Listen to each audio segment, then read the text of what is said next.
Strike Odyssey podcast. Here we are approaching Labor Day. Our esteemed guest, Jonathan Handel, is a veteran journalist, Harvard educated undergrad and law school, has written many books. One of my favorite is the Trump musical. Hopefully will be coming out soon. So thank you, Jonathan, for being here today. My question to you, we're talking about the Strike Odyssey, and how will it end? Boy, that's a hard question. As a journalist, I've been covering the guilds for close to 20 years, 17 odd years or so, I guess, since 2007, plus a year that I worked at the Writers Guild in the early 90s on the legal staff. I am an entertainment attorney as well, a transactional entertainment attorney. I'm never sure which one is the as well and which one is which is the day job and which is the other. But how will this all end? Well, it will end with a deal with one of the unions and then a deal with the other. But Which union do you think is going to go first, the Writers Guild or SAG-AFTRA?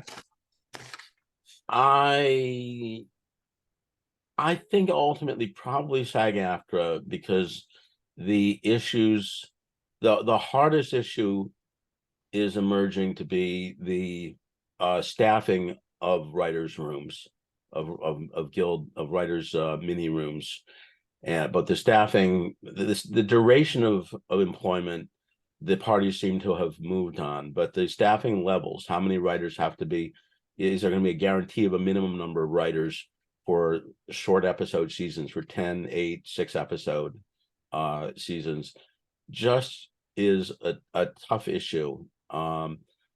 The toughest issues on the SAG side are the wage increase, the basic wage increase. SAG wants something that makes up for inflation. They went in at 15%. They're at 11% right now. The studios are at 5%. That's something that's, it's money and it's numbers, and it can be compromised numerically, and so it's not a conceptually difficult issue the way that Writers Guild issue is. The other hardest issue on the actor side is AI, and which is an issue on the writer side as well. The studios have made a verbal proposal that touches on a lot of what the actors want, but doesn't have quite as many guardrails as is necessary. That seems like, a willingness to move. It seems like a willingness to move. Another issue for the actors is pension and health contributions. Some of the parameters haven't been increased in 43 years. The actors want an inflationary level increase. The studios are willing to give an increase, but not of that magnitude. So that, again, is a numerical, not conceptually difficult issue that will just have to be fought over with leverage. Let's go back to the AI, because I think that is a big, which is generative. Now they're calling it not artificial intelligence. The latest AMPT proposal is calling it generative, right? AI. So just so we have the terms. That's right. That's a specific form of AI that can generate content based on a prompt, based on a verbal, write me a script that does this, draw me a picture that does that, make me an actor that looks like this. Yeah, let's look at that proposal. I think they just met with the Writers Guild. They submitted on August 11th, I believe, and then they did come a long way. So tell me about that. Tell me about that proposal, because I thought the AMPTP made a lot of concessions. They've moved on AI. What they've said is that if a writer is asked to rewrite an AI generated script, that will be treated as the writer's output. The writer's work product will be treated as an original script, not as a rewrite. And so the rules for original scripts with regard to compensation, credit, separated rights will all apply. Now, where the proposal falls short is a couple of areas. One is Writers Guild written scripts could be used as training material for AI without compensating the writers who wrote the original scripts that the AI is being trained on. That wasn't addressed at all in the AMPTP proposal. And the second is that this business of having a writer rewrite an AI generated script at all has both economic and quality of profession, quality of output, quality of life issues. The economic issue is this: they're saying that the minimums that would apply would be as though it's an original script, but that's going to push people towards the minimums. If you look at today's situation where the creative exec comes up with an idea, let's say, and says we want a writer to implement it, and we choose a writer, that writer is probably going to be paid above scale because they're taking the germ of an idea and building it out into a full script. So although the scale for that is a particular number in the guild agreement, they'll be paid above scale. But if the writer instead is given a fully written script generated by a Silicon Valley bot and is told rewrite this, there'll be pressure to not pay above scale, but pressure to pay at scale because it was a script for them to work with. Granted, that scale will be the scale for an original script, not the scale for a rewrite, which is just a tiny quarter of the scale for or something roughly for an original script, the original writing. But there's still be downward economic pressure.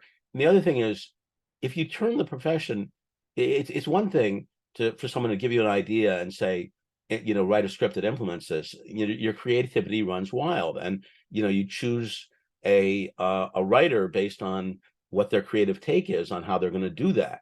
You interview this creative exec interviews 5 writers, and they say, well, Handel has by far the best idea, and I do write scripts, by the way, as you know. Handel has by far the best idea on how to fully realize this concept, this idea. So he is the one that we're going to go with. And wait, just a second though. The future is AI, right? Because the studios and the tech companies, the legacy studios and the tech companies are now basing what they're going to produce off those models of what people are watching, unfortunately, right? But the Writers Guild is trying to hold back that tide, and that's what's difficult about the AI issue. That's what you described is exactly the pressure here, and the Writers Guild is trying to avoid having us all live in a dystopian Black Mirror type future where the product that you see on screen as a consumer was written in the first instance by a bot, by a chat bot, and then the writers are reduced to being rewriters of Silicon Valley generated material, and don't have the room to have their creativity run wild. The human creativity is squeezed out of the equation by and large in that vision.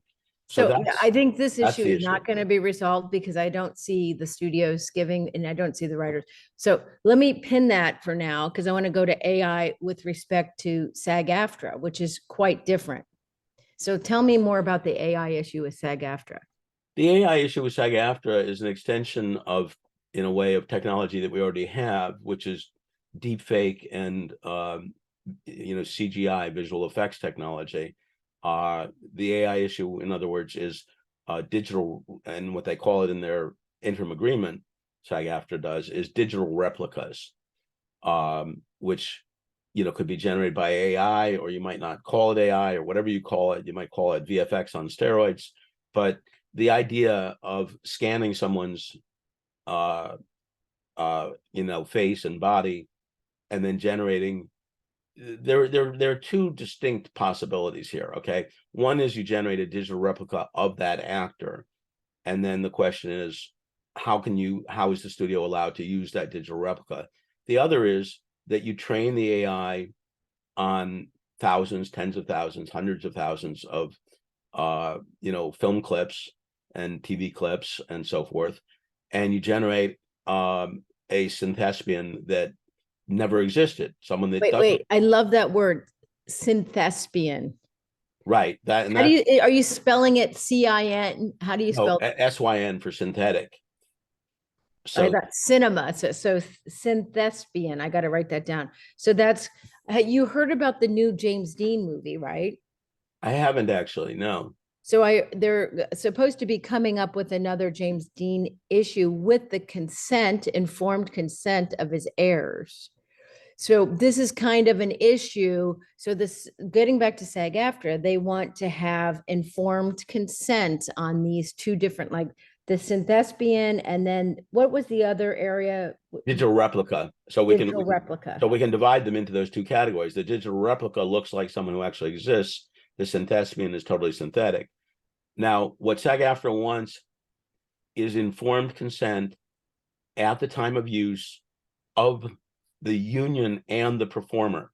So let's break that down. Informed consent means that the studio would have to disclose what the usage is going to be. We're making a new movie and you're the star, for example. And by the way, it has nudity in it, or it has your character owns guns, or your character smokes, or your character is anti-abortion or pro-choice.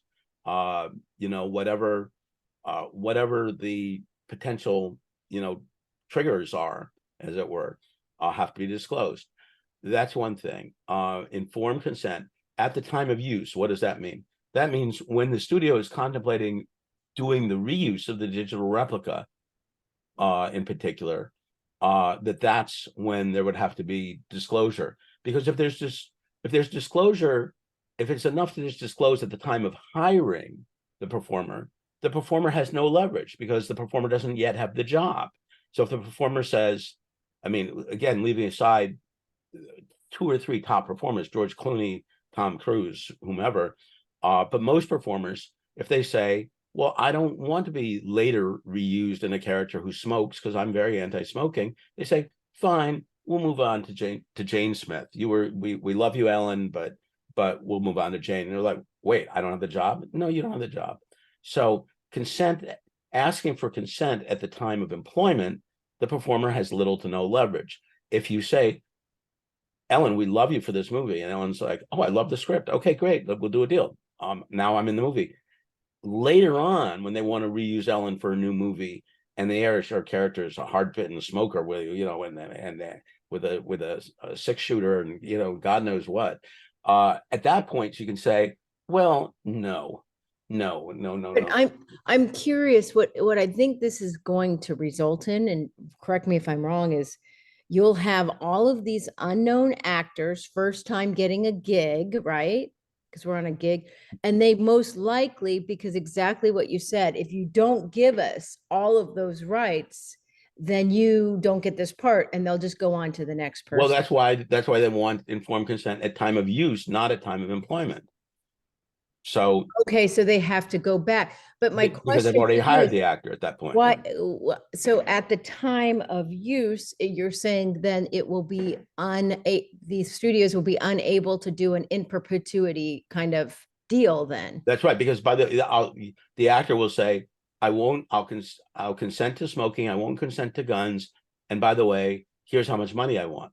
Right. But what if they say there's going to be 20 sequels? They have the right to unlimited sequels. How much you paying me? And you better guarantee that my character doesn't carry guns. If you pay me for 20 sequels, I'm fine with 20 sequels. I'll buy a house in Malibu and run from here. But the payment for the use of those sequels is at the initial employment and not. No, because the consent for the later use has to be at the time of use. So the payment up front was for one movie, and the movie turned out really well, and they want to do 20 sequels. They want to do a 20 sequel deal. Never heard of such, but if they want to, then they can do that deal. And have you seen The Mandalorian? Star Wars? Anyway, I digress. I think that's. And then the final element was informed consent at the time of use. Informed consent of whom? Not just of the performer, but also of the union. And that's important because even at the time of use, the performer is going to be afraid if they don't consent. Will sometimes be afraid if they don't consent that they'll get blackballed in this industry. You'll never eat lunch in this town again. This allows, by requiring the consent of the union, it allows the union to play the heavy. The performer can say, I don't like guns, but I'll agree to a sequel where I carry a gun, and then back channel they can say to the union, I don't want to be in a sequel with guns. I like the money, but I don't, not so much that I want to be a sequel with guns. It's terrible. And the union can say this performer has a long history of being against guns and firearms, and so we, the union, on their behalf, are not going to consent to the sequel, even though they've consented to the sequel, unless you remove the guns. You can talk about a knife fight. You can talk about someone who uses their mind to win fights or whatever, but we are not going to agree to that sequel. And then the I can union plays see, are I heavy. can, yeah, it's interesting because we can pin this issue for another when we talk about the inclusion rider and how the union has put it on the A-list actors to do that as opposed to the union. So this is a very interesting new idea and concept of having the union intervene when it comes to additional creative issues, which I haven't seen before. I've seen it in residuals, but not in creative That's issues. exactly right. And you touch on an interesting point. The SAG agreement of the three above the line unions, SAG has the least creative rights. The only thing arguably in the way of creative rights in the SAG agreement is some ability to object to nudity. Uh, Right. But that's, yes. and that's And a creative nudity right. It's not an writers, economic, but that's right? between the employee and the employer, right? SAG doesn't have That's correct. That's on correct. that. That's correct. But even between the employee and the employer, um, the only creative rights really that actors have under the SAG agreement are relate to nudity. Anything else, there really is not. So if the actor signs up for a movie and then finds out that the movie is shot through with product placement for Coke and they're up for a Pepsi commercial, the actor is out of luck unless they have extrinsically have the leverage to say no.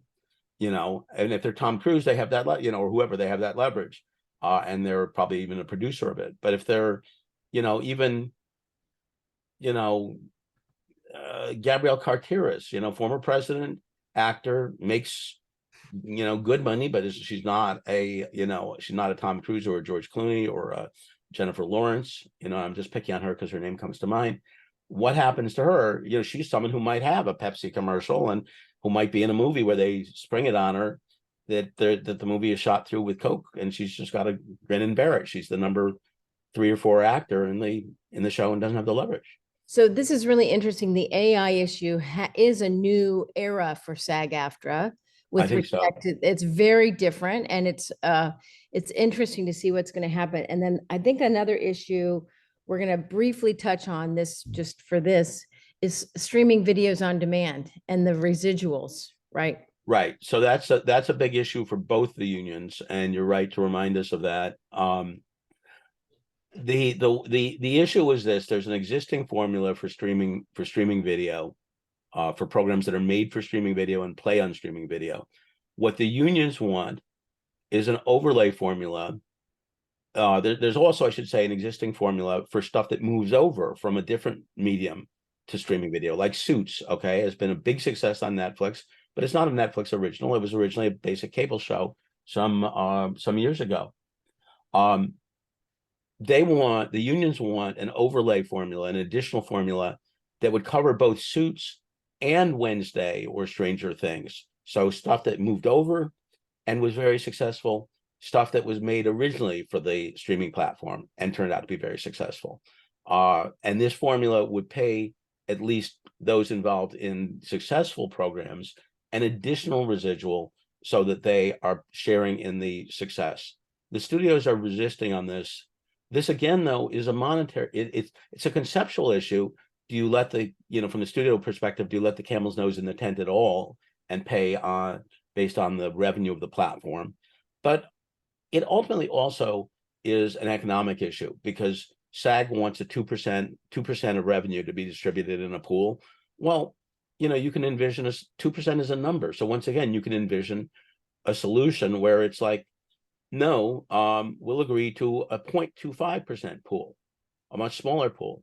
And for that matter, we want the pool to scale differently for smaller platforms because Netflix has built out this huge platform, so maybe they can afford, this is gross revenue, this pool, it's not profit. So you have to be careful as a company, because if you're not making profits, you're causing a greater, deficit, by eating into your gross revenue. So Netflix might be able to say, okay, 0.25. Amazon and Apple, these are big companies. They might be able to say 0.25, 0.5, whatever. But Paramount Global, which is this teensy platform that we know is going to have trouble surviving at all and is trying to build out to compete with the big platforms, they might say, all right, we'll agree to a pool, but not even 0.25, 0.1. And the pool can get bigger as we get more subscribers. And so if you imagine a pool that scales and it's smaller than what the union is asking for, you can see a potential compromise. Right. So let's get back to this week. So it's 9/3. Tomorrow is 9/4, Labor Day, 2023. Right. And last Wednesday, it was reported, I think by Deadline, that some of the studios are getting together and there may be a conflict with the legacy studios and the new tech companies, like Paramount, exactly what you just said. Do you think that the AMPTP, which negotiates as a whole, is going to split off? Is going to split. So the AMPTP, right. To be you're right to raise the issue. To be concrete, you've got 5 legacy studios and 3 pure play streamers. Right. 5, and of those 5, 3 of them own linear television networks, although Disney has said it wants to sell ABC, and that's probably going to be the case with the others. Yeah, besides Disney, the 5 legacy companies, off of. Sure. So it's Disney, Warner Brothers Discovery, Comcast, NBC Universal. That's 3 of them, Paramount, and finally Sony, which is Sony's interesting because it's a smaller studio owned by a bigger company, but it's a studio that was operated in a legacy kind of way, and now it's sort of a hobby, sort of a profit center for Sony. I mean, it's, they don't have their own streaming service. It's a conglomerate, though. It's a vertical integration issue, right? Who owns the parent company? Is Sony. It's Sony, the International Sony Corporation. Right. So it's a big company that has a lot, is highly diversified. But that's right. You got those 5. And then you got the 3 streamers, which also are big tech companies that are highly diversified. Well, they're not all. Netflix is the biggest of the streamers, but they're the least diversified of all 8 of the companies. Ironically, their revenue only comes from streaming, and they're going to have to diversify at some point or get bought. So who are the other 3? You got Netflix, Amazon, and Apple. Now, to give some sense of scale, Apple is a $3 trillion market cap company. The Amazon is probably in the 2s somewhere, and then all the others, Netflix, Disney, Comcast, NBCU, are 1/20th the size of Apple. They're about 150 billion market cap, and then the other companies are smaller. Warner Brothers Discovery is only a little bit smaller than that. I think it's 130 something.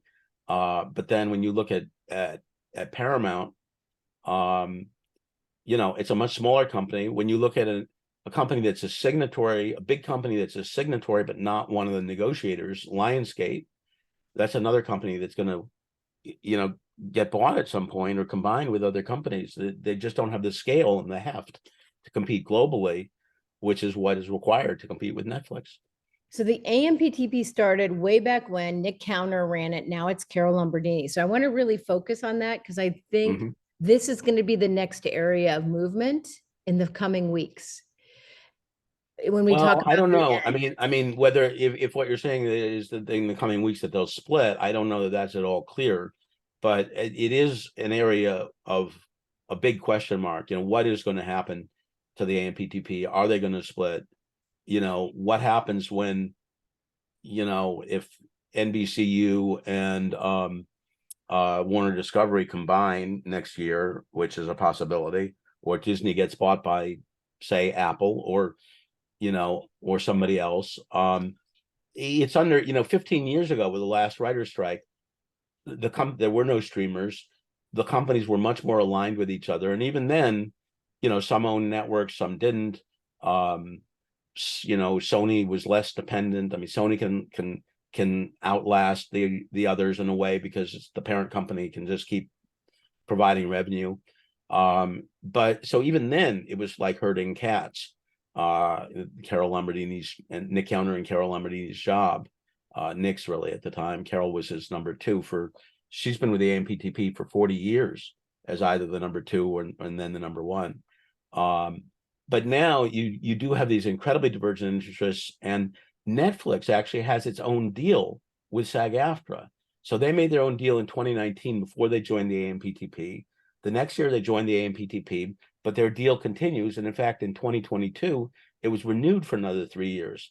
So they have a deal that modifies the AMPTP deal with respect to SAG-AFTRA, with respect only to Netflix. So that already is the beginning of a question mark. That's my question to you. 2022, they do this deal, which is hard to find, but you can get it somehow. No, you can get it on that. You can get online. The 2019 is harder to find now that it's been superseded. So if they are in fact covered until 3 years, till 2025, why then is my question to you, why can't the performers go out there and start doing their Netflix? Why aren't they doing? I'm curious. Because it's dependent on, because it's written as a supplement or rider to the existing 2020 AMPTP deal, which is now expired. Got it. So then it doesn't last through 2025 because it does, but only when a new deal is made with the okay. AMPTP, then it'll continue. It's not a standalone deal. It's a dependent deal. Okay, got it. So this is really interesting. So we started at the top, and I'm going to have you come back because we're not anywhere near the end, but we started asking the question, how will it end? So in the foreseeable, what's now, here we are, September 3rd, 2023. When and how do you think, what are some possibilities of the end? We went through some of the issues, cursory. We'll go back into detail on a different date. Right. And maybe we'll just do one section for one of those issues that we talked about, the compensation, residuals, AI, et cetera. But how do you see, I just want to pivot to the end, just a prediction, because you've been doing this for years. You're brilliant. You're a genius, in my opinion. Just from your gut, tell me when, where, how. Yeah, I was enjoying the fact that your opening question was how, not when, because the when is really very difficult. There's a possibility. First of all, I as I said, I think it'll be a SAG deal first. A SAG deal is going to probably take about a month to negotiate, because their interim agreement, which contains everything they want, and independent companies can agree to that and sign off and get approved. And we'll do a separate section on interim agreements probably, because that's going to become a big issue or controversial in certain ways. But it's 71 pages. And so what that tells you is that even if the major, roadblock issues, the tough issues get negotiated, you've got another 50, 55 pages, whatever it is, of secondary issues that have to be worked through, and that doesn't happen in an hour and a half. So I think it's possible, if the studios have learned from their experience with the Writers Guild that they're going to have to make painful compromises, it's possible that we could see talks beginning later this month that lead to a deal. But the hardest, the studio is going to have to, these numeric compromises, for example, between 5% versus 11%, the union is not going to compromise halfway in between, in my view. And on the residuals, the union is not going to say, the streaming residuals, the union is not going to say, well, we'll kick the can down the road. Okay, we'll accept a deal without these residuals. And the reason for that is that these unions are at the apex of their power right now, because they have a dual strike. And it's the first time in 63 years that we've had that. And so a union leader can't just say, well, we'll overcompromise to end the strike and the misery of the strike, and we'll just make it up in 3 years. With what? With another dual strike? You think you can't count on the possibility that you're going to be able to re-energize people for another dual strike in 3 years. So no, instead you've got to say internally to yourself, we're going to stand firm. We will negotiate, we will compromise, but not as much as the studios want, not excessively in our view. in the view of the unions, that is. So the question really is on the studio CEOs. Now after 100 days, they finally got involved, which was outrageous that it took that long. Now the question is, do they understand that they didn't just get hit in the face once, that it's going to keep happening until they compromise meaningfully and deeply? And the companies, we'll talk another session about how painful the situation for the companies is, the current, climate in terms of competing with Netflix and all that, and the state of the industry. But the industry is in a very tough state. Now, the fact also is that the deal that they've offered SAG-AFTRA right now, $1 billion deal, and the AMPTP posts about this big number, $1 billion. Well, it's a big number if it's in my bank account, but it's actually not such a big number, it turns out, because it's a 3-year deal, and the number of companies affected, either the 8 negotiating AMPTP companies, plus 2 other pretty big companies, Lionsgate and Fox, what remains of Fox, and then everybody else, all the other smaller companies that you could group together and call them one quote unquote company. That's 11 companies, maybe it's 12, whatever you want to call it. Well, $1 billion divided by 3 years, divided by 11 is only 30 million per company or company equivalent per year. That's less than they pay their CEOs. So why are they drawing a red line with the actors and driving the actors out on strike, saying we're not going to agree to anything that costs us more than 30 million per year, which is couch change when you're spending billions of dollars on content? And if you say, well, it's not 11 companies, it's 12 companies, it's even less than 30. I think what's happening though is I think the apex of power comment, I feel like that will dwindle as time, and the U.S. Bureau of Labor statistics came out Friday. 17,000 jobs were gone in August in Hollywood. Fiona Ma wrote to the studios as well. It's affecting pension and health funds. It is hurting the economy. It is people, when they start losing their homes and they can't feed their children. And now the state, the guilds are trying to get unemployment benefits because the 4 months is dragging on to 6 months to a year. Right. I feel like the power of the guilds is going to dwindle as well, because when people are desperate with no job, they will put pressure to get back to work. Now that may be more in effect with the writers actually, though, than with the actors, interestingly. Yeah, because it's gig economy, but because the actors, most of them don't work primarily as actors in Right. any case. Only about 18% of them reportedly make even $26,000 a year from acting, which is the qualification level for health insurance. right. So if only 18% of the Screen Actors Guild actually really are actors, to that degree of full-timeness, the pressure on the others is less because they already are working in restaurants. Now, granted, some of the restaurant jobs are challenged right now in LA. So there is that. I mean, there absolutely is that. This grinds down, but it also grinds down on the companies. The Wall Street viewed this sector very skeptically starting in March of 2022, when they stopped being willing to support growth and said, where are the profits? You can't just say, we'll just keep losing money, but we'll make it up in volume. What the hell does that mean? And so the companies are scared also. And they're scared that without content, that only, Netflix is going to survive. And that the legacy companies, with the exception probably of Sony because of the parent company, but, what happens to Paramount? What happens to the studio operations at NBCU? What happens to Warner Brothers Discovery, which is in heavy cost-cutting mode, to the I extent think that you're going to see gaming. I think you're going to see alternatives with sports, live sports. I think you're how long live sports is extremely expensive. That's the trouble, though. and So it's getting even more. So I think there right. are alternatives that are going to fill in the meantime, but maybe in retrospect, when we're looking back, you're going to see all these independent films with these interim agreements get a way in, right, to create a fan.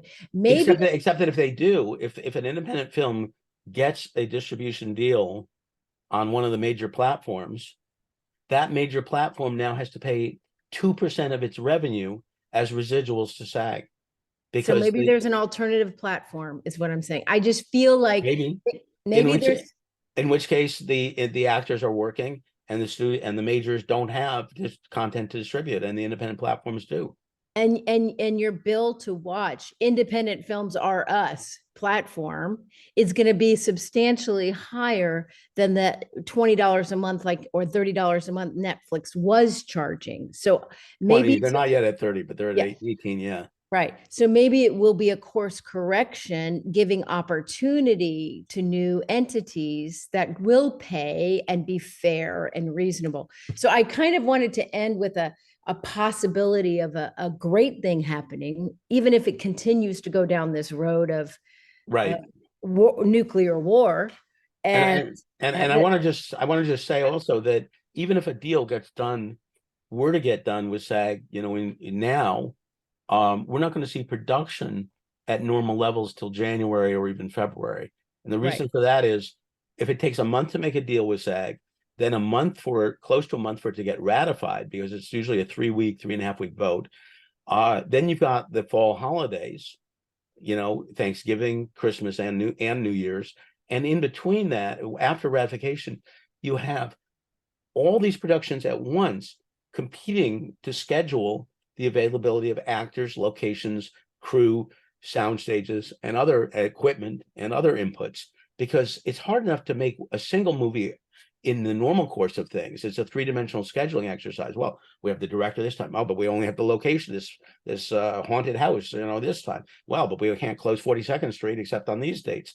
And and the crew, the costume designer that the director wants is only available on these dates. And to do that, to suddenly have hundreds or even over 1,000 productions trying at once to schedule. Well, I had this actor scheduled for January, but I had her scheduled for November. Well, that's your tough luck. Well, no, I insist that I'm going to reschedule her for January. Well, you can't reschedule for January. I have her. Well, yeah, but you don't have your director. Ha ha ha. And it's like, nightmare of scheduling. So you won't don't expect to see at the best normal levels of production until sometime into January or February. 2024 2024, and that's if a deal gets made in the next, if talks yield a deal in the next little while. And I can't say I'm confident that that's going to happen. It could happen, but it's hard. So it's a very tough situation.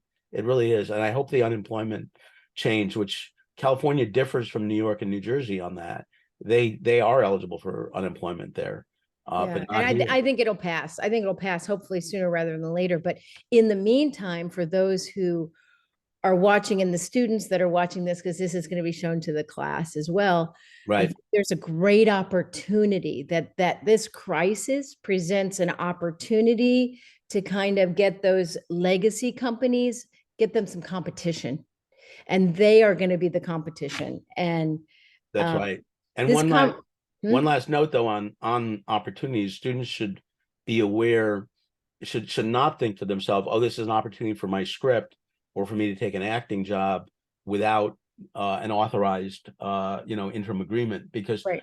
both unions have said if you do anything that would violate the strike rules, even if you're not a member and so you're not bound by the strike rules technically at this, or actually at this time, we will never admit you to the union. And I have verified that in fact that threat is legal. And so it would lead to a very difficult. But uh they have low budget interim. I'm sure they have different yeah, levels yeah, of entry. So the entry that's right. barriers, I mean, it may take time to get the interim agreements, but that's a really good reminder, Jonathan, that you need to look at the guild agreements now to get those in the You know, Writers Guild too. They they don't don't have have an that. interim. No, they So you'll don't. never be a WGA member then. Is that what's going to happen? If you solicit a producer with your script, even if it doesn't get bought, that's against the strike rules. And if that becomes known, they would never let you into the union. So this is great. This is great food for thought, and I appreciate Yep. it. So this week we're going to stop, but let's continue these lessons because you're an expert I'm excited to see how this grows. I know there's a podcast, the Strike Force 5 podcast, which just came out last week, right? And there's a lot of opportunity for people to get information, right? And so hopefully this podcast and others, and you'll continue. Are you going to be doing your own podcast? Let us know. Like where can we get your brains so people can digest that in the coming weeks? Well, so two places. One is Handel, JHANDEL, E before L, .news is my Substack, and everyone's welcome to sign up. It's how I keep in touch with people. And I write once or twice a week on Puck, Puck, P as in Peter. In other words, like puckishness, puck.news. It is a subscription newsletter. It's $100 a year, so it's not accessible. That's not an accessible price for everyone, I know, but for some people it is. And those are the places to keep in touch with me. I'm on Fox, on the 6 o'clock news on Fox 11, usually Wednesdays, but this Labor Day, Monday, so people can see me there. If you go to my webpage, jhandel.com, again, E before L, under media, there's a reverse cron list with links to all of my media appearances. And so if you want to browse there, you can find me as well. And hopefully that musical will get made. And I'm looking forward to seeing you grow. And we're so grateful for what you're shedding light on this for all of us and students. I consider myself a student. So thank you. Thank you. Have a beautiful week and happy Labor Day to you. Happy Labor Day to everybody. And take care. Yep. Bye-bye. Thank you.